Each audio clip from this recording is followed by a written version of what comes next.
સુપ્રભાત દર્શક મિત્રો, good morning ગુજરાતમાં હું તીર્થા આપનું હાર્દિક સ્વાગત કરું છું. મિત્રો, મહાત્મા ગાંધીનો એક કોટ છે કે the best way to find yourself is to lose yourself in the service of others. એટલે તમે તમારી પોતાની સાચી ઓળખાણ ત્યારે મળી શકશે જ્યારે તમે કોઈ બીજાના માટે વિચારવાનું શરૂ કરશો, કોઈ બીજાના હિત માટે વિચારવાનું શરૂ કરશો. કેટલી સુંદર વાત છે આ, કે તમે પોતાને ત્યારે ઓળખો જ્યારે તમે કોઈક બીજાના માટે કરવાનું શરૂ કરો. હવે આજના જમાનામાં જ્યારે તમારે કોઈ બીજાના માટે વિચારવું હોય તો એના માટે એક ક્વોલિટી બહુ અગત્યની છે અને એ ક્વોલિટી કહેવાય છે એમ્પથી.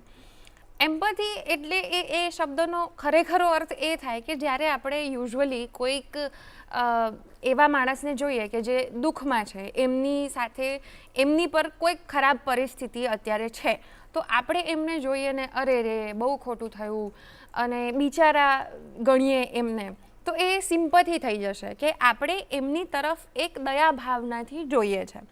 પણ એમ્પથી એટલે કે એની સાથે ખોટી પરિસ્થિતિ છે, એની સાથે કંઈ ખોટું થયું છે, તો એ જે અનુભવી રહ્યો છે, એ જ દુઃખ જે એની સાથે છે, એ દુઃખને તમે પોતે અનુભવી શકો થોડાક અંશે, અને પછી એ જે પરિસ્થિતિમાં છે એ પરિસ્થિતિમાંથી એમને બહાર કાઢવા માટે જે જોઈતો પ્રયત્ન કરવો જોઈએ, જે મદદની જરૂર છે એ તમે એમને આપો. તો એ જે ભાવના છે કે તમે એ બીજાનું દુઃખ સમજી શકો અને પછી એમને એ દુઃખમાં સહાય કરો, એ વર્ડ છે એમ્પથી. અને એ આજકાલના યુગમાં આમે બહુ જ ઓછી જોવા મળે છે અને બહુ જ અગત્યની છે અત્યારે, કે આપણે ઘણી બધી વસ્તુઓ આજુબાજુ એવી જોઈએ છે કે જે ખોટી છે, જે ન થવી જોઈએ, પણ છતાંય આપણે પોતાના લાઈફથી એટલા બધા ઘેરાયેલા હોઈએ છીએ અને એટલા સ્ટ્રેસવાળી લાઈફ હોય છે દરેક વ્યક્તિની, કે આપણે કોઈ બીજાનું દુઃખ આસાનીથી જોઈ નથી શકતા, અને જો જોઈ શકીએ છીએ તો એમનું દુઃખ અનુભવીને એમને મદદરૂપ કરીએ એ ભાવનાઓ તો બહુ દૂરની વાત થઈ ગઈ છે. તો આજના જમાનામાં હજી અમુક લોકો એવા છે ને કે જેમની અંદર આ એમ્પથી ક્વોલિટી બહુ સરસ છે અને એમણે પોતાના લાઈફનો મોટો બનાવી દીધો છે કે એ બીજાના માટે સારું વિચારશે, કઈ રીતના એમને જે મદદની જરૂર છે એ મદદ કરશે. તો આજે આપણે એવા જ એક પ્રેરણાદાયી વ્યક્તિત્વને મળવાના છે જેમનું નામ છે નિલેશ માંડલેવાલા, અને એમની જે સંસ્થા છે ડોનેટ લાઈફ થકી એમણે ગુજરાતમાં ઓર્ગન ડોનેશન માટે અવેરનેસ ક્રિએટ કરી છે. એમને ઘણા બધા પુરસ્કારો મળ્યા છે, એમને પદ્મશ્રી પણ એનાયત થયો છે. પણ એમની જે ભાવના છે ગ્રાઉન્ડ લેવલ પર જઈને એ જે તે સમયે શરૂઆત કરી હશે તે જર્નીથી અત્યાર સુધી એ ગ્રાઉન્ડ લેવલ પર એ વિષય સાથે સંકળાયેલા છે અને લોકોના મનમાં જાગૃતતા કેળવે છે કે અંગદાન શું છે, કેટલું મહત્ત્વનું છે, એનાથી ફાયદો શું થશે. તો બસ આજે આપણે એમની સાથે વાતચીત કરીએ અને એમના જીવન થકી, એમના કાર્ય થકી પ્રેરણા મેળવીએ. નમસ્તે સર. નમસ્તે. તમે આજે વહેલી સવારે ગુડ મોર્નિંગ ગુજરાત શો પર આવ્યા છો, તો કેવું લાગે છે તમને? ખૂબ સારું છે કે આજે પહેલાં તો ગુડ મોર્નિંગ ગુજરાતમાં અમારા વિચારો જે રજૂ કરવાની એક તક પણ મળી છે, કારણ કે જે તમે વાત કરી એવા વિષય પર આપણે વાત કરવા જઈ રહ્યા છે કે જે ખૂબ જ મહત્ત્વનો વિષય છે અને લોકોના જીવનને સ્પર્શતો પ્રશ્ન છે. ખાસ કરીને જે અંગ નિષ્ફળતાના જે દર્દીઓ છે, જે અંગોની રાહ જોઈ રહ્યા છે, તેવા દર્દીઓ, જ્યારે આપણા દેશમાં દર વર્ષે લાખો દર્દીઓ સમયસર અંગો ન મળવાને કારણે મૃત્યુ પામે છે, એવા લોકોના જીવનનો સ્પર્શતો પ્રશ્ન પર આજે આપણે ચર્ચા કરવા જઈ રહ્યા છે. બિલકુલ સર, તો શરૂઆત તમને આ વિચાર ક્યાંથી આવ્યો કે આ વિષય પર જાગૃતતા લાવવાની જરૂર છે, જાણની જરૂર છે? તો એ તમારી જર્ની, બિકોઝ તમે તો ટેક્સટાઇલ બિઝનેસમેન સુરતના બેકગ્રાઉન્ડમાંથી આવો છો, એટલે એ તમારો વર્લ્ડ આખું અલગ હોય, તો આ વિચાર ક્યારે આવ્યો કે મારે આ ફિલ્ડમાં જરૂર છે, તેમાં હું કંઈક મદદરૂપ બનું? દરેક વ્યક્તિના જીવનમાં કોઈ એવી ઘટના ઘટતી હોય કે જે એ વ્યક્તિનું જીવન બદલાવ આવતો હોય છે. મારા જીવનમાં પણ એવી ઘટના ઘટી હતી. 97માં મારા ફાધરની બંને કિડની ખરાબ થઈ ગઈ અને તે વખતે મુંબઈમાં મારા ફાધરની અમે ટ્રીટમેન્ટ કરાવી હતી ઓકે અને ડૉક્ટર ટ્રીટમેન્ટ કરતા હતા ડૉક્ટર ભરતભાઈ શાહ, એમણે કીધું કે નિલેશભાઈ આપણે કિડનીમાં સ્ટેન્ટ મૂકવો પડશે, એટલે કિડનીની એન્જિયોપ્લાસ્ટી કરવી પડશે. અને 97માં મારા ફાધરની કિડનીની એન્જિયોપ્લાસ્ટી થઈ હતી. 2004માં ડૉક્ટરે કીધું કે જે આપણે સ્ટેન્ટ મૂક્યો છે એ સ્ટેન્ટ હવે કામ કરતો નથી. હવે તમારી પાસે બે ઈલાજ છે, ક્યાં તો તમે તમારા ફાધરનું ડાયાલિસિસ કરાવો, ક્યાં તો ટ્રાન્સપ્લાન્ટ કરાવો. ટ્રાન્સપ્લાન્ટને માટે મેં અને મારા ભાઈએ બંને મારા ફાધરને અમારી કિડની આપવા માટેનું વાત કર્યું કે અમારી એક કિડની તમને આપીએ છીએ જેનાથી તમારું ટ્રાન્સપ્લાન્ટ થાય, તમે ક્વોલિટી લાઈફ જીવી શકો. મારા ફાધરે ના પાડી કે તમારી ઉંમર નાની છે, બાળકો નાના છે અને પરિવારની સંપૂર્ણ જવાબદારી પણ તારી છે, તો હું ડાયાલિસિસ પર રહીશ. મારા ફાધરનું અઠવાડિયામાં 2 વખત ડાયાલિસિસ શરૂ થયું. હું મારા ફાધરને લઈને જ્યારે ડાયાલિસિસ કરાવવા માટે હોસ્પિટલ જતો હતો તો હું જોતો હતો તે ત્યાં ઘણી નાની ઉંમરના લોકો પણ ડાયાલિસિસ કરાવી રહ્યા હતા, ઘણા સામાન્ય પરિવારના લોકો પણ ડાયાલિસિસ કરાવી રહ્યા હતા. ડાયાલિસિસની શું પીડા હતી એ હું તો ખૂબ સારી રીતે સમજતો હતો, કારણ કે ડાયાલિસિસથી વ્યક્તિને જીવન તો મળે પરંતુ એ ક્વોલિટી લાઈફ ન હોય, એને ક્વોન્ટિટી લાઈફ મળે. ડાયાલિસિસ કરાવ્યા પછી તાવ આવવો, ક્રેમ્પ્સ આવવા, ખાવા પીવા પર રિસ્ટ્રિક્શન, બહાર આવવા જવા પર રિસ્ટ્રિક્શન, આ ઘણા બધા પ્રશ્નો ડાયાલિસિસ કરાવનાર વ્યક્તિને ઉપસ્થિત થતા હોય. અને પરિવારમાંથી જો કોઈ કિડની નથી આપી શકતું તો શું એવા વ્યક્તિએ જીવનભર ડાયાલિસિસ પર પોતાનું જીવન વ્યતીત કરવાનું? એને ક્વોલિટી લાઈફ કેવી રીતે મળી શકે? એ વિચાર મને ત્યાં ડાયાલિસિસના વેઇટિંગ રૂમમાં આવતો હતો. પરંતુ આગળ કાર્યનું કેવી રીતે આગળ વધારવું એની દિશાનું ધ્યાન નહોતું આવતું. 2004માં જ હું ચેમ્બર ઓફ કોમર્સમાં ઓનરરી સેક્રેટરી હતો. તે વખતે ઘણા બધા લોકોની સાથે મારી મુલાકાત થતી હતી. તેવી એક મુલાકાત તે વખતના ગુજરાત ચેમ્બર ઓફ કોમર્સના પ્રમુખ શ્રી ચિનુભાઈ શાહ સાથે થાય, જેઓ અમારા ચેમ્બરની મુલાકાતે આવ્યા હતા. એમની સાથે એક અનૌપચારિક વાતચીતમાં કિડની વિશેની ચર્ચાઓ થઈ. એટલે ચિનુભાઈએ કીધું કે નિલેશભાઈ, તમે આટલું બધું કિડની વિશે જાણો છો, આટલું બધું કામ કરવા માંગો છો, તો તમે અમારી સંસ્થામાં જોડાઓ. 2005માં ચિનુભાઈએ એમની સંસ્થા જે ઇન્ડિયા રિનલ ફાઉન્ડેશન જે કિડનીના પ્રિવેન્શન પર કામ કરતી હતી એની મને એડવાઇઝરી બોર્ડમાં એમણે લીધો.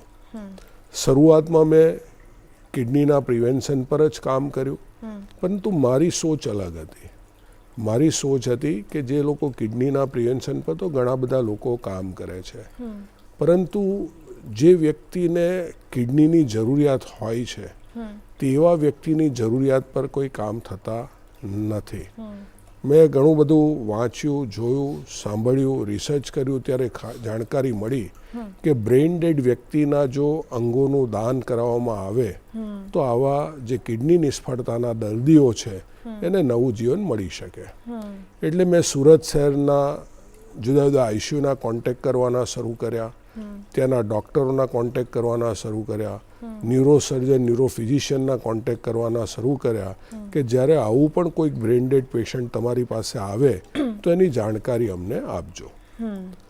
એપ્રિલ 2005થી આ કાર્યની શરૂઆત કરી અને એમાં સફળતા મળી 12 જાન્યુઆરી 2006ને દિવસે, જ્યારે સુરતમાં અશક્તાશ્રમ હોસ્પિટલમાં જગદીશભાઈ શાહ નામના એક 57 વર્ષના વ્યક્તિ બ્રેઇન ડેડ હતા અને સુરતના ન્યુરોસર્જન ડૉક્ટર અશોક પટેલે એમને બ્રેઇન ડેડ જાહેર કર્યા હતા.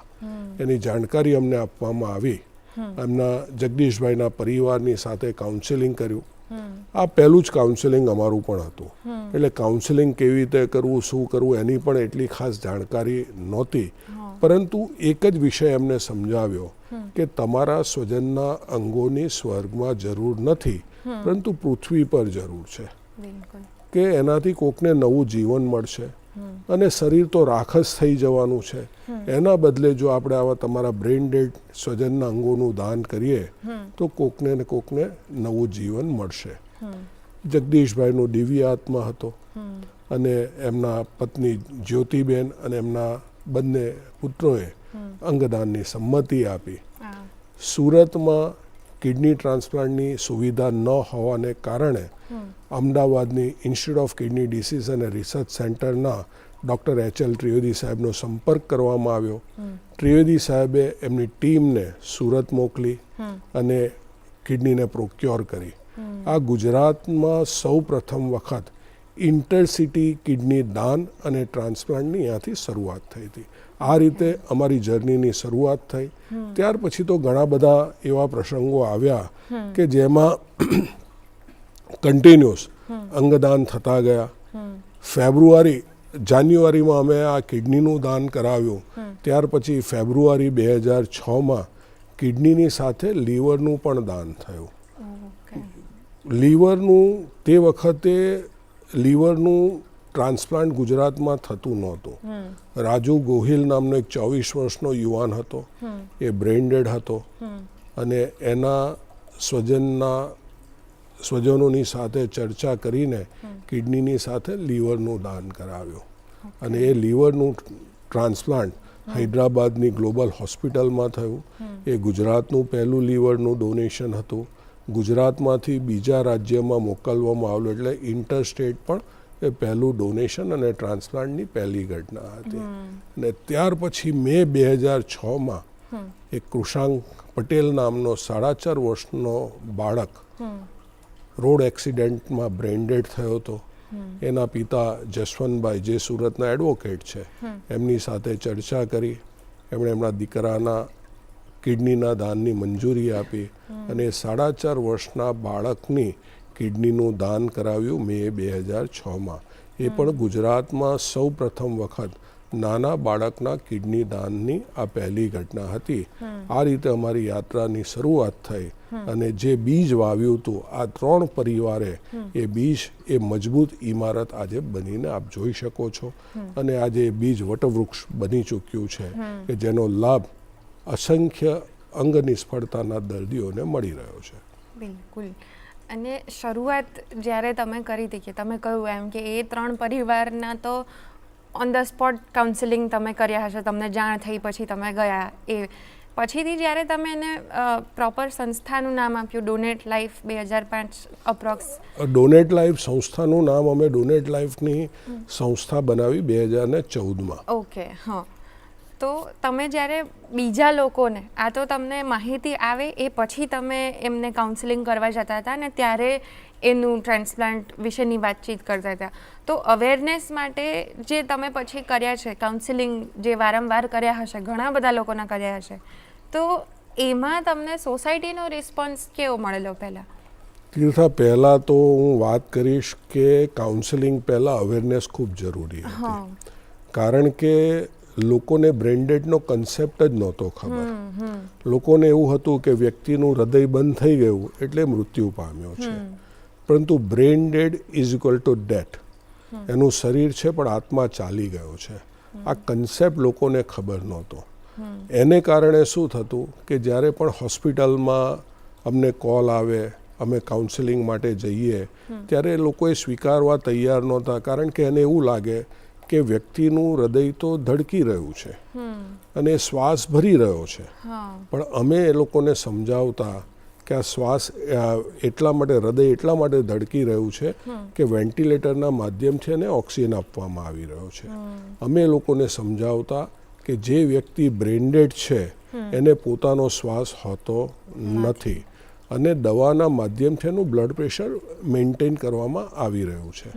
ત્યારે લોકો ખૂબ અપશબ્દો પણ બોલતા, મારવા પણ દોડતા, જલ્લાદ જેવા શબ્દો પણ કહેતા. પરંતુ અમારું અમે ત્યાંથી હટતા નહોતા. કારણ કે અમારું મિશન એક જ હતું કે આપણા દેશમાં જે દર વર્ષે લાખો દર્દીઓ સમયસર અંગો ન મળવાને કારણે મૃત્યુ પામે છે, એને નવજીવન કેવી રીતે આપી શકાય. એટલે અમે લોકોમાં જે અંગદાનને પ્રતિ જે અજ્ઞાનતા હતું, ડર હતો, ધાર્મિક ગેરમાન્યતાઓ હતી, એને અમે એડ્રેસ કરવાનું શરૂ કર્યું. અમે સ્કૂલો, કોલેજો, યુનિવર્સિટી, જુદા જુદા કાર્યક્રમોમાં, જાહેર કાર્યક્રમોમાં, ગણેશ ઉત્સવ, પતંગ ઉત્સવ, વોકાથોન, એ જુદા જુદા કાર્યક્રમોના આયોજનો કરીને લોકોને અંગદાનનો કન્સેપ્ટ સમજાવતા ગયા. આજે લોકોમાં એક ડર હતો કે આપણે જે શરીર લઈને આવ્યા છે એ શરીર લઈને જઈએ તો જ મોક્ષ મળે. તો અમે લોકોને પ્રશ્ન પૂછ્યો કે આપણા સમાજમાં ઘણા બધા બહેનો હોય છે, ઘણી બધી માતાઓ હોય છે, એને યુટ્રસની તકલીફ થાય છે, એને બ્રેસ્ટ કેન્સર થાય છે, એનું યુટ્રસ કાઢી નાખવું પડે છે, એનું એક બ્રેસ્ટ કાઢી નાખવું પડે છે, શરીર ખંડિત થઈ જ જાય છે. તો શું એવી માતા કે બહેનોને મોક્ષ નથી મળતો? અમે લોકોને પ્રશ્ન પૂછ્યો કે આપણા દેશમાં જે પણ કિડનીના ટ્રાન્સપ્લાન્ટ થાય છે એ મોટે ભાગે લાઈવ ટ્રાન્સપ્લાન્ટ થાય છે, એટલે કે પરિવારમાંથી જ એક કિડની આપતું હોય છે. બેમાંથી એક કિડની ઓછી થઈ ગઈ, શરીર ખંડિત થઈ ગયું, તો શું એને મોક્ષ નથી મળતો? આપણા ભાઈઓમાં ગોલ બ્લેડરની તકલીફ થાય છે, એનું ગોલ બ્લેડર કાઢી નાખવું પડે છે, એક અંગ ઓછું થઈ ગયું, શરીર ખંડિત થઈ ગયું, તો શું એને મોક્ષ નથી મળતો? લોકોમાં એવી માન્યતા હતી કે આપણે જો આંખોનું દાન કરીશું તો આપણને સ્વર્ગનો રસ્તો ન મળશે. ત્યારે અમે લોકોને સમજાવતા ગયા કે આત્મા અજર અને અમર છે.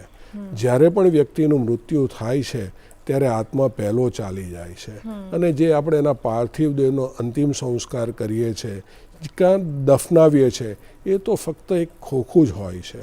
લોકોના મનમાં એવો પણ ડર હતો કે આજે આપણે જો અંગોનું દાન કરીશું તો શરીર ખરાબ થઈ જશે, ડિશેપ થઈ જશે, જે પણ આપણે ધાર્મિક ક્રિયા કરવી હશે એમાં બાધા ઉત્પન્ન થશે.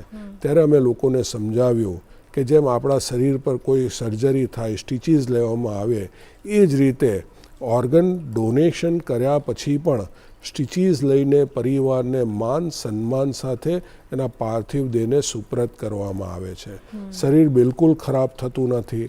તમે જે પણ ધાર્મિક ક્રિયા કરવા માંગતા હોય તેમાં કોઈ બાધા ઉત્પન્ન થતી નથી. લોકોના મનમાં એવો ડર હતો કે ધર્મ એવું કહે છે કે અંગદાન ન કરવું જોઈએ. ત્યારે અમે લોકોને સમજાવ્યું કે પૃથ્વી પર સૌથી પહેલું ટ્રાન્સપ્લાન્ટ જ ભગવાન ગણેશજીનું થયું હતું, અને મહર્ષિ દધીચી ઋષિએ જ્યારે દાનવો સાથે યુદ્ધ કરવાનું આવ્યું ત્યારે પોતાના હાડકાનું દાન કર્યું હતું. આમ દાનનો મહિમા તો આપણા શાસ્ત્રોમાં પણ છે. લોકો સમજતા ગયા કે વાત તો સાચી છે કે ભાઈ અંગદાન એ જીવનદાન છે. એ કન્સેપ્ટ અમે લોકોને સમજાવ્યો, અને એની સાથે સાથે સમજાવતા ગયા કે તમારા બ્રેઇન ડેડ સ્વજનના અંગોની સ્વર્ગમાં જરૂર નથી, પરંતુ પૃથ્વી પર જરૂર છે. આપણે લોકોને સમજાવ્યું કે આપણે નવલકથાઓમાં વાંચીએ છીએ કે વ્યક્તિ અમર થઈ ગઈ, પરંતુ કોઈ પણ વ્યક્તિને અમર થતા જોઈ નથી. પરંતુ જે વ્યક્તિ અંગદાન કરે છે એ વાસ્તવમાં ભગવાન છે, વાસ્તવમાં અમર થઈ જાય છે. કારણ કે મૃત્યુ પામ્યા પછી પણ બીજામાં જીવિત હોય છે. આપણે લોકોને પ્રશ્ન પૂછ્યા કે તમે ભગવાનમાં તમારી શ્રદ્ધા છે? મંદિરમાં જાઓ છો? બધા કે હા શ્રદ્ધા છે, જઈએ પણ છે. ભગવાનને જોયા છે? તો કે ના, નથી જોયા. ત્યારે અમે લોકોને કીધું કે અમે ભગવાનને જોયા છે. તો કે કેવી રીતે?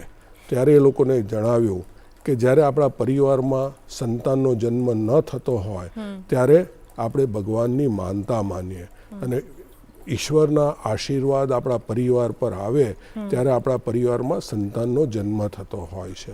અમે લોકોને સમજાવ્યું કે જે પરિવાર અંગદાનનો નિર્ણય કરે છે એ વાસ્તવમાં ભગવાન છે. કારણ કે એના નિર્ણયને કારણે 5 થી 8 વ્યક્તિઓને નવું જીવન મળે છે. આ નવું જીવન મળે છે તે ફક્ત તે વ્યક્તિને નથી મળતું, પરંતુ તેના સમગ્ર પરિવારને મળે છે. લોકો સમજતા ગયા કે વાત તો સાચી છે, અને અંતે શરીર રાખ જ થવાનું છે. એના કરતાં જો આપણે અંગદાન કરીએ તો આ લોકોને નવું જીવન મળશે. બિલકુલ. અને આટલો ઇમ્પોર્ટન્ટ મેસેજ છે, અને આટલું સારું ડિસિઝન લેવાની ક્ષમતા જે લોકોનામાં તમે ઉદ્ભવી અને લોકોને પ્રેર્યા, એ વિષયની આપણે હજુ વાતો કરશું, પણ હાલ સમય થઈ ગયો છે એક વિરામનો. તો દર્શક મિત્રો, મળીએ ગુડ મોર્નિંગ ગુજરાતમાં એક નાનકડા વિરામ બાદ. વિરામ બાદ આપ સૌનું ફરીથી સ્વાગત છે ગુડ મોર્નિંગ ગુજરાતમાં. આજે આપણી સાથે છે નિલેશ માંડલેવાલા સર, અને આપણને ઓર્ગન ડોનેશન વિશે અને એમની જે જર્ની રહી છે અવેરનેસ માટે થઈને અને એમની સંસ્થાને લઈને, એ વિશેની વધારે હવે આપણે વાતો કન્ટિન્યુ કરીએ. તો સર તમે પહેલાં અવેરનેસની તો વાત કરી કે લોકોને ખબર જ નથી કે ઇટ ઇઝ અલાઉડ, આવું કંઈક થઈ શકે. ધર્મને લઈને દૃષ્ટિકોણ અલગ હોઈ શકે કે પછી એ જ્ઞાન જ ના હોય કે આવું કંઈક પોસિબલ છે.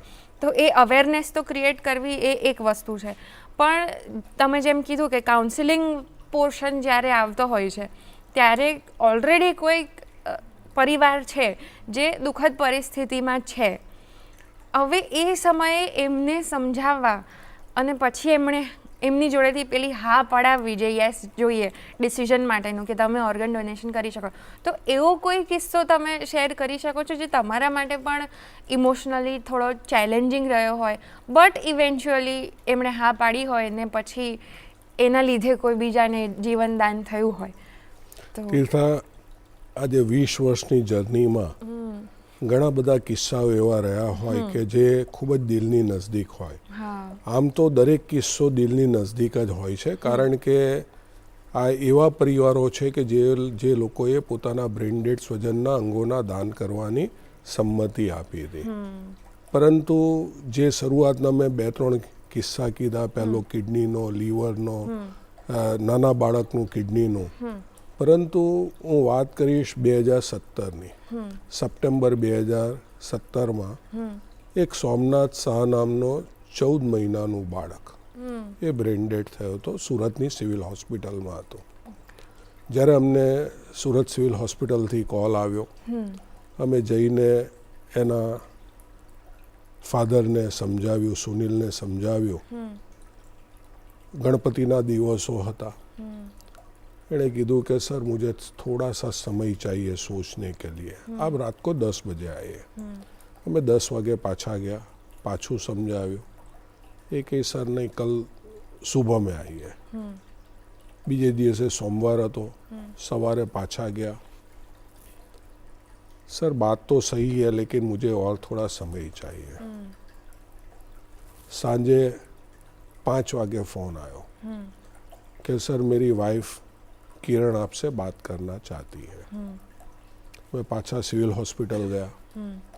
કિરણની જોડે વાત કરી. ખૂબ સામાન્ય પરિવાર, બિહારનો યુવાન, સુરતમાં મજદૂરીનું કામ કરે. किरण ने मैंने पूछू कि सर आप बोल रहे हो कि मेरा बेटा ब्रेन डेड है, उसका ब्रेन मर चुका है, तो आप उसके ऑर्गन का डोनेशन करो तो किसी को नया जीवन मिलेगा. तो सर मेरे बेटा का ब्रेन जो मर चुका है तो उसका ब्रेन का ट्रांसप्लांट करवा दो ना, वो तो जी पाएगा ने. હવે એ કિરણને સમજાવવું કેવી રીતે કે બ્રેઇનનું ટ્રાન્સપ્લાન્ટ ન થઈ શકે.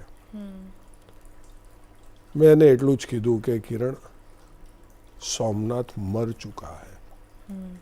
તીર્થા, કહેવું ખૂબ મુશ્કેલ હોય છે, કારણ કે એક 26 વર્ષની યુવાન અને એનો 14 મહિનાનો બાળક, એને એવા સમાચાર આપવા કે તારું બાળક મરી ગયું છે અને એના અંગોનું દાન કર તો આ કોકને નવું જીવન મળશે. ખૂબ મુશ્કેલ હતું. આજે પણ તારી જોડે વાત કરું છું, મને એ દિવસો આજે પણ યાદ આવે છે. સોમનાથનો ચહેરો પણ નજર સમક્ષ આવે છે. સુનિલ અને કિરણની જોડે સિવિલ હોસ્પિટલમાં કાઉન્સેલિંગ દરમિયાનની વાતચીત પણ મારા ફ્લેશબેકમાં આવી રહી છે. ખૂબ અઘરું હોય, પરંતુ હું વંદન કરું છું, પ્રણામ કરું છું અને સલામ કરું છું એ સુનિલ, કિરણ અને એના પરિવારને. એણે અંગદાનનો નિર્ણય કર્યો. મેં એને એક જ વસ્તુ કીધું કે સોમનાથ જઈ રહ્યો છે, તમે એને દફનાવી જ દેવાના છો, પણ જો સોમનાથના અંગોનું આપણે દાન કરીશું તો સોમનાથ એના જેવા જ નાના બાળકોને નવું જીવન આપશે. આપણા દેશમાં જે પણ અંગદાન થાય છે મોટે ભાગે એડલ્ટના થતા હોય છે. નાના બાળકોના ઓર્ગન ડોનેશન એટલા થતા નથી હોતા, પરંતુ આપણા દેશમાં કેટલા એવા નાના બાળકો છે કે જેને પણ ઓર્ગન્સની જરૂરત હોય છે.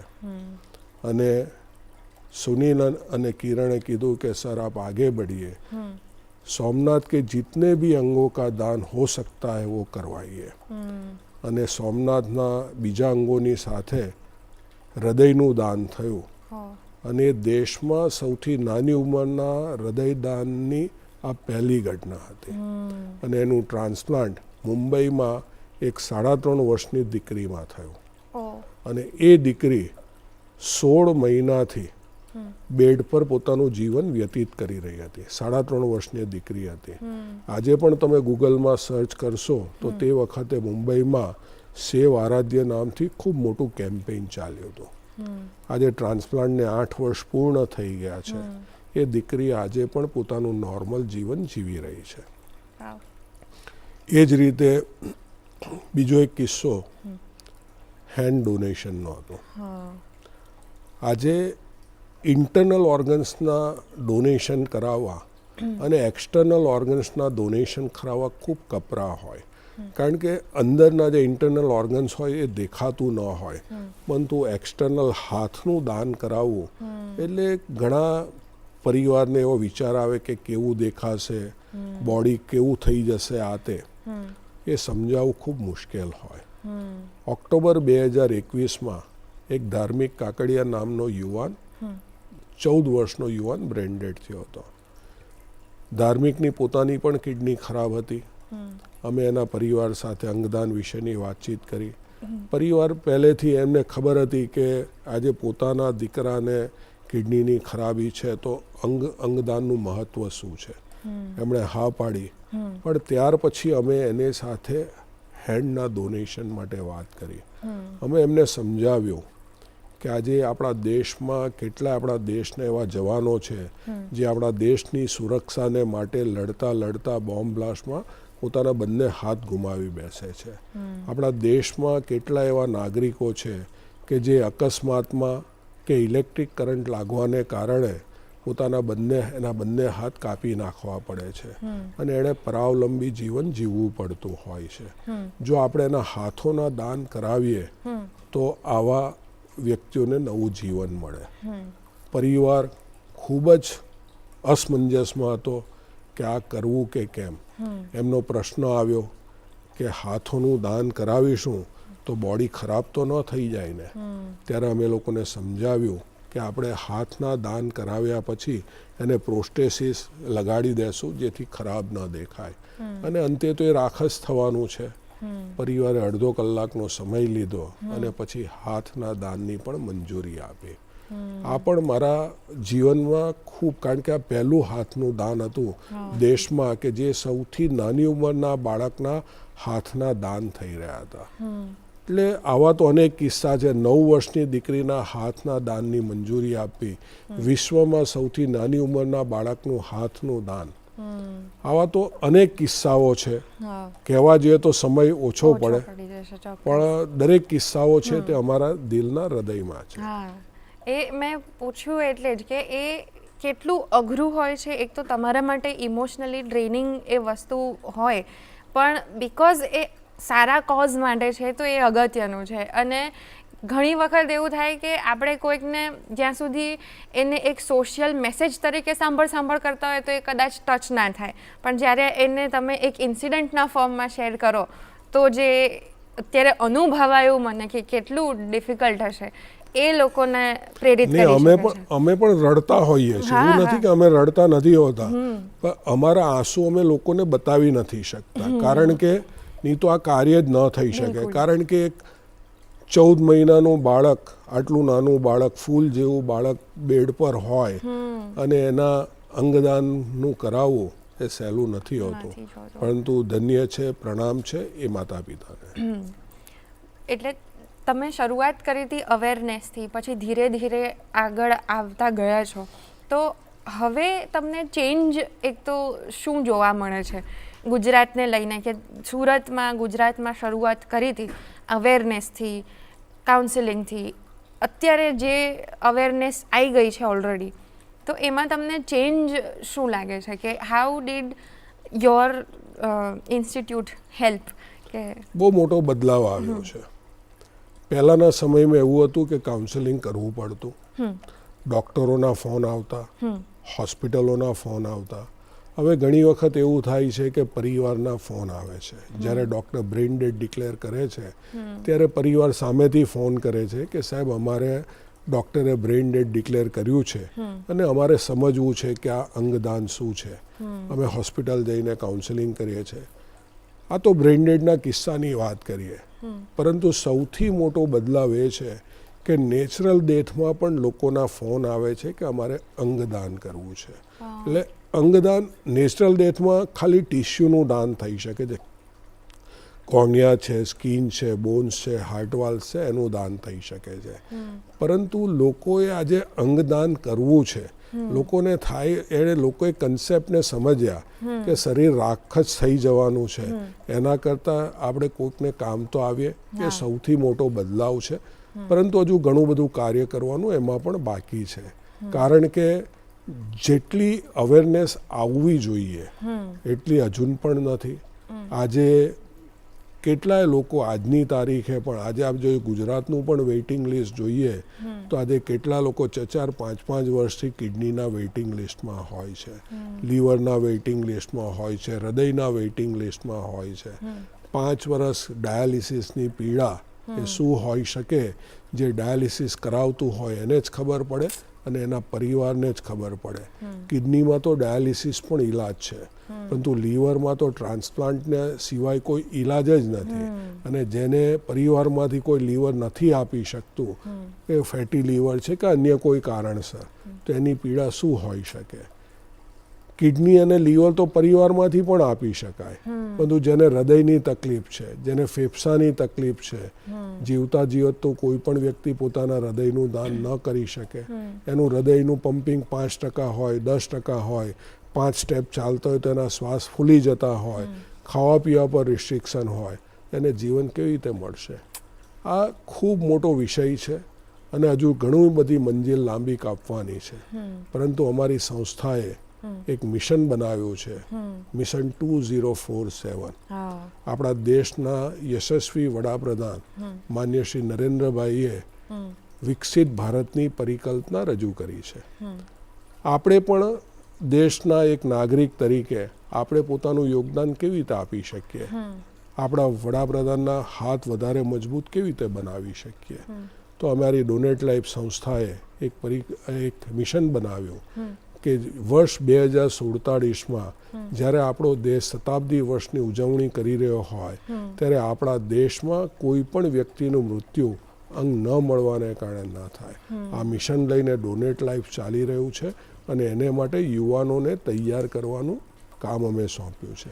અમે યુવાનો જોડે ચર્ચા કરીએ છીએ ત્યારે એક જ વાત, અમે જ્યારે પણ કોઈ યુનિવર્સિટી કે કોલેજોમાં જતા હોઈએ ત્યારે એક વાત યુવાનોને કહેતા હોઈએ કે 20 વર્ષ પહેલાં જે અમે બીજ વાવ્યું હતું એ બીજ આજે વટવૃક્ષ બની ચૂક્યું, પરંતુ હવેનું જે 25 વર્ષની જર્ની છે એ તમારે આગળ વધારવાની છે. આ રિલે રેસ છે, જેમ 400 મીટરની રેસ હોય, પહેલો વ્યક્તિ 100 મીટર દોડે, બેટન બીજાના હાથમાં આપે, બીજો પાછો 100 મીટર દોડે, બેટન ત્રીજાના હાથમાં દોડે, ત્રીજો દોડે ને બેટન ચોથાના હાથમાં આપે ને રેસ એને જીતતા હોય છે. અમે યુવાનોને એ જ કહીએ છીએ અને તમારા માધ્યમથી પણ યુવાનોને એ જ કહેવા માંગીએ છીએ કે આ યુથ ઇઝ અ પાવર. અમે આ બેટન તમારા હાથમાં આપવા માંગીએ છીએ. આ બેટન લઈને આવનારા 25 વર્ષમાં તમારે ચાલવાનું છે, દોડવાનું છે, અંગદાન, જીવનદાનનો સંદેશો દેશમાં ફેલાવવાનો છે કે જેને કારણે આપણા દેશમાં કોઈ પણ નાગરિકનું મૃત્યુ અંગ ન મળવાને કારણે ન થવું જોઈએ. આ મેસેજ અમે યુવાનોને આપી રહ્યા છે. બહુ જ સરસ મેસેજ છે અને યુથને કનેક્ટ કરવાવાળો પોઈન્ટ પણ બહુ જ તમારો યોગ્ય છે કે એ લોકો પાસે જ એ થોટ આગળ મોકલવાની ક્ષમતા છે. પણ વાત કરીએ તો અત્યારે હાલની સ્થિતિ જોઈએ તો અત્યારે, બીકોઝ શરૂઆત તો બહુ પહેલાં થઈ ગઈ હતી, ત્યારથી અત્યાર સુધીમાં હજુ એવું હશે કે ઘણા બધા મિથ્સ હશે. તો અત્યારે કોઈક એવી મિથ છે હજુ પણ ઓર્ગન ડોનર્સને લઈને અત્યારે 2026માં કે જે તોડવી પડે છે, અથવા જે બહુ જ બેઝિક છે ને તમે અત્યારે પણ કહી શકો કે ઇન જેનેરિક વેમાં કે આ તો નથી જ, કે જેના કારણે કોઈ અચકાતું હોય? જે મેં તમને કીધું તે આગળ પણ કીધું કે જે શરીર લઈને આવ્યા છે એ શરીર લઈને જઈએ તો જ મોક્ષ મળે, એ વિષયની મેં વાત કરી. અને જે ધાર્મિક ગેરમાન્યતાઓ છે એ વિષયની પણ મેં તમારી જોડે આની આગળ ચર્ચા કરી. ઓકે. અને આ કાર્ય સતત ચાલુ રાખવું પડે, જેમ તમે કીધું એમ બહુ જ અઘરું છે. અને ઘણી બધી વખત તમે જેમ કહ્યું કે આમ આંસુ આવી જાય, તો આ એવી વસ્તુઓ છે ને જ્યાં હાર મળવાની જ છે, છતાંય એ હારને તમે ન ગણકારીને આગળ કાર્ય કરતા રહો, એ માટેની જે એક ધગશ જોઈએ, એક ઇન્સ્પિરેશન જોઈએ, એ શું છે અત્યારે તમારા માટે? ભગવાન દ્વારકાધીશના આશીર્વાદ, એમની પ્રેરણા અને એમની કૃપા. આ કાર્ય હું અને અમારી ટીમ માનીએ છીએ કે કાર્ય અમે નથી કરતા, પરંતુ ભગવાન દ્વારકાધીશના આશીર્વાદ, એમની કૃપા અને એમની પ્રેરણાને કારણે જ આ કાર્ય થઈ શકે છે. આજે તમે વિચારો કે દેશમાં કેટલા એવા પરિવારો હશે કે જેમના પરિવારમાં ઓર્ગન ખરાબ થતા હશે. આજે જો હું 2004ની વાત કરું તો ત્યારે તો કોઈકને આ વિષયની જાણકારી જ નહોતી, કે મારા જ મનમાં વિચાર આવે. આજે પણ હું મારી જાતને પૂછું છું કે મારા જ મનમાં આ વિચાર આવ્યો અને કેમ મેં આ શરૂઆત, હું તો કોમર્સ ગ્રેજ્યુએટ હતો, કેમ મેં આ પ્રવૃત્તિની આજે હું કરું છું, પણ એ હું નથી કરતો. એ ભગવાન દ્વારકાધીશે જ મને પ્રેરણા આપી અને ભગવાન દ્વારકાધીશે જ આ કાર્ય કરાવ્યું. અમે દર વર્ષે ભગવાન દ્વારકાધીશને મંદિરે દ્વારકા જઈએ છીએ અને એમના ચરણમાં અર્પણ કરી દઈએ છીએ કે આ જે કાર્ય 1 વર્ષમાં તમે કરાવ્યું એ તમને અર્પણ છે. કારણ કે આ કાર્ય અમારું નથી, આ કાર્ય તમારું છે. તમારું કાર્ય અમારા થકી તમે કરાવી રહ્યા છો, તમને અર્પણ છે. એ ભાવ સાથે આ કાર્ય થઈ રહ્યું છે. અને છેલ્લે હું એ જ કહીશ કે તમે યુથને પ્રેરણા આપી રહ્યા છો વધારે, પણ કઈ રીતના કોઈ સામાન્ય વ્યક્તિ આ ડિસિઝન લઈ શકે, એ એમને કઈ રીતે ખબર પડે? તો એ કોઈક મેસેજ હોય જે તમે કોઈ પણ XYZ જે પણ આમ જોઈ રહ્યું છે એમને તમે જો ઓર્ગન ડોનેશન વિશે જે પણ આમ બેઝિક માહિતી કે આ તો હોવી જ જોઈએ, આટલું તો તમને ખબર હોવી જોઈએ, તો કદાચ તમે કરી શકશો. આ એપિસોડ જોઈને જો કોઈને એવું થયું હોય કે હા હું પણ એવું ઈચ્છું કે સપોઝ મારી જોડે આવું થાય તો મારા અંગ પણ હું ડોનેટ કરવા ઈચ્છીશ, એવું જો કોઈ થાય તો પ્રોસિજર જે બેઝિક શું હોય એ તમે જો જણાવી શકો તો હેલ્પફુલ થશે. કોઈ પણ વ્યક્તિ બ્રેઇન ડેડ હોય એના જ અંગોનું દાન થઈ શકે. નેચરલ ડેથમાં ફક્ત ટિશ્યુનું દાન થાય, જેમ કીધું તેમ કોર્નિયા, સ્કિન, બોન, હાર્ટ વાલ્સ એનું દાન થઈ શકે. બ્રેઇન ડેડના કિસ્સામાં જ ઓર્ગનના ડોનેશન થઈ શકે. બ્રેઇન ડેડવાળું વ્યક્તિ ક્યાં હોય? હોસ્પિટલમાં હોય, આઈસીયુમાં હોય, વેન્ટિલેટર પર હોય. મારી તમારા માધ્યમથી દરેક દર્શક મિત્રોને કહેવાનું કે દરેક હોસ્પિટલમાં brain stem dead declaration committee હોય છે. બ્રેઇન ડેડ થવાના કારણો શું હોય? રોડ અકસ્માતમાં નાના મગજને ઇન્જરી થઈ હોય, કે બ્રેઇન સ્ટ્રોક કે બ્રેઇન હેમરેજને નાના મગજને ઇન્જરી થઈ હોય. અને જ્યારે ડૉક્ટરોની ટીમ, દરેક હોસ્પિટલની brain stem dead declaration committee હોય, એ ટીમ એના પહેલાં એને ક્લિનિકલી બ્રેઇન ડેડ ડિક્લેર જોશે કે આ ક્લિનિકલી બ્રેઇન ડેડ છે. ત્યાર પછી એનો એપનિયા ટેસ્ટ કરશે. એપનિયા ટેસ્ટ દરેક અલગ અલગ વ્યક્તિઓમાં અલગ પ્રકારે હોય છે. જેમ કે 18 વર્ષથી ઉપરની વ્યક્તિ હોય તો એને 12 કલાકમાં 6 કલાકમાં 2 વખત એપનિયા ટેસ્ટ કરવાના હોય છે. 12 વર્ષથી 18 વર્ષથી ઉંમરની વ્યક્તિ હોય, બાળકો હોય, એમાં 12 કલાકમાં 2 વખત એપનિયા ટેસ્ટ કરવામાં હોય છે. અને 1 દિવસથી લઈને 12 વર્ષની ઉંમરના બાળકો હોય એમાં 24 કલાકમાં 2 વખત એપનિયા ટેસ્ટ કરવાના હોય છે. અને બંને એપનિયા ટેસ્ટ પોઝિટિવ આવે ત્યારે એને બ્રેઇન ડેડનું લેબલ કરવામાં આવે છે.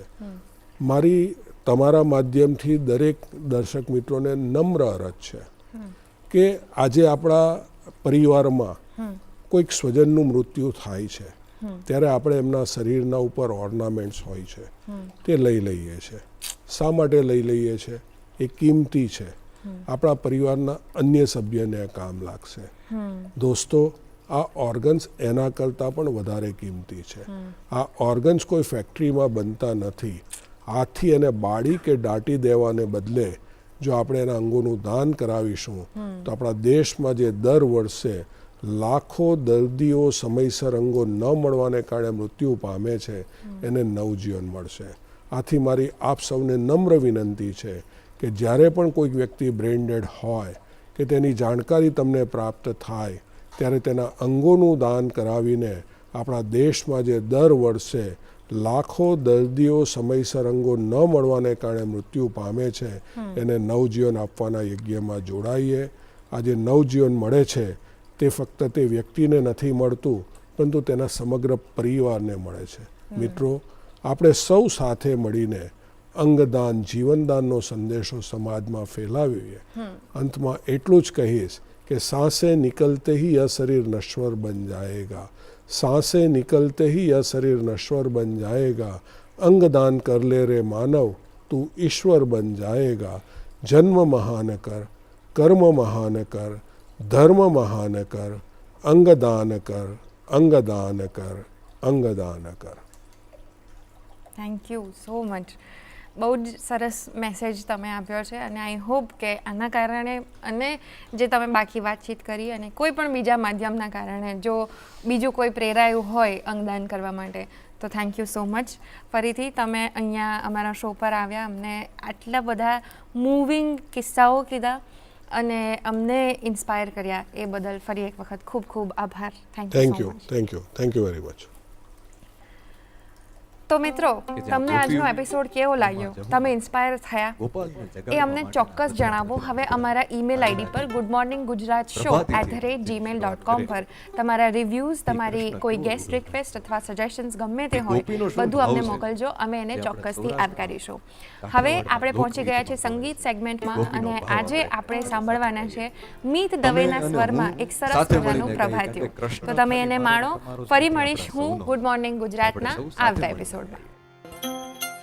ગોપાલ મારો પારણીએ ઝૂલે, ગોપાલ મારો પારણીએ ઝૂલે, ગોપાલ મારો પારણીએ ઝૂલે, ગોપાલ મારો પારણીએ ઝૂલે.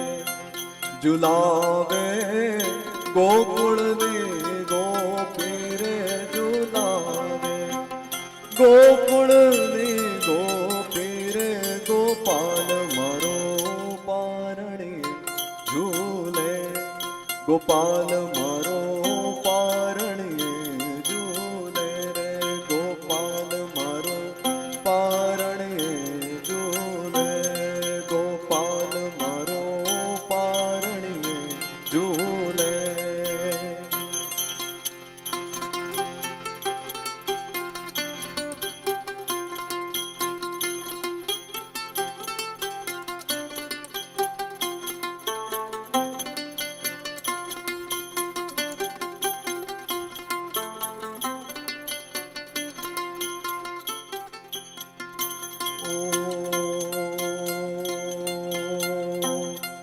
ગોપાલ તને રમકડા આલે. કેવી રીતે ગોપાલને મનાવવાનો છે? ગોપાલ તને રમકડા આલુ રે, ગોપાલ તને રમકડા આલુ, ગોપાલ તને માખણિયું વાલું રે, ગોપાલ તને માખણિયું વાલું, ગોપાલ મારો બોલે કાલુ કાલુ રે, ગોપાલ મારો બોલે કાલુ કાલુ રે, ગોપાલ મારો પારણીએ ઝૂલે રે, ગોપાલ મારો પારણીએ ઝૂલે. ઝુલાવે ગોકુળની ગોપી રે ઝુલાવે, ગોકુળની ગોપી રે ગોપાલ મારો પારણીએ ઝૂલે રે, ગોપાલ મારો પારણીએ ઝૂલે.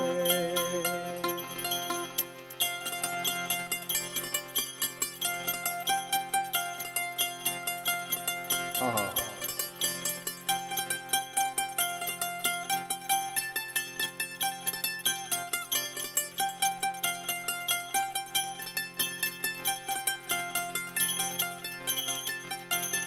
ઓ ગોપાલ તને ઝાંઝરિયું રે પહેરાવું.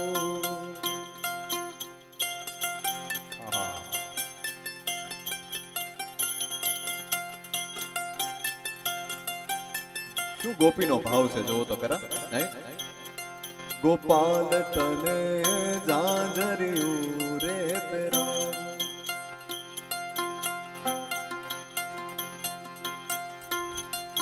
ગોપાલ તને ઝાંઝરિયું રે પહેરાવું.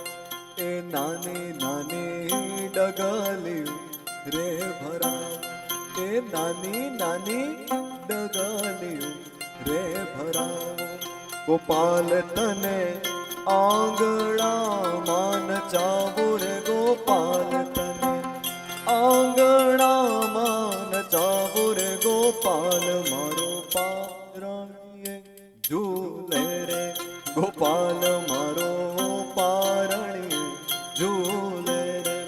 ઝુલાવે ગોકુળની ગોપી રે. ઝુલાવે ગોકુળની